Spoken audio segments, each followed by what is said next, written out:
AC கரண்ட்னா என்ன, DC கரண்ட்னா என்ன, நம்ம வீட்டுக்கு ஏசி தான் ஏன் வருது?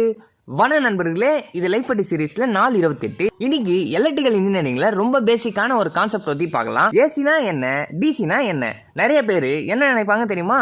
கரண்ட்னா கரண்ட் தானே, அதுல என்ன ஏசி டிசின்னு டிஃபரன்ஸ் சொல்றீங்க அப்படின்னு நினைப்பாங்க. ஆனா ரெண்டு கரண்ட்டும் ஒண்ணு இல்லை நண்பர்களே.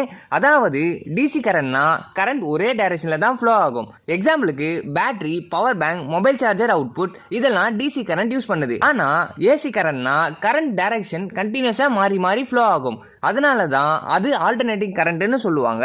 சிம்பிளா சொன்னா டிசினா ஒன் வே ரோடு மாதிரி, ஏசினா ரெண்டு பக்கமும் வெஹிக்கிள்ஸ் போயிட்டு வர ரோடு மாதிரி. அப்போ நம்ம வீட்டுக்கு ஏசி தான் ஏன் சப்ளை பண்றாங்க? ஏன்னா ஏசி வோல்டேஜை டிரான்ஸ்ஃபார்மர் யூஸ் பண்ணி ஈஸியா இன்க்ரீஸும் பண்ணலாம், டிக்ரீஸும் பண்ணலாம். அதனால லாங் டிஸ்டன்ஸுக்கு கரண்ட் அனுப்புறது ரொம்ப ரொம்ப ஈஸி நண்பர்களே. அதனால தான் எலக்ட்ரிசிட்டி போர்டு நமக்கு வீட்டுக்கு ஏசி சப்ளை கொடுக்குறாங்க. இதே மாதிரி 4/29ல வோல்டேஜ் இன்க்ரீஸ் பண்ணீங்கன்னா கரண்ட் ஏன் கம்மி ஆகுது, அதனால பவர் லாஸ் எப்படி கம்மி ஆகுதுன்னு சொல்லிட்டு பார்க்கலாம்.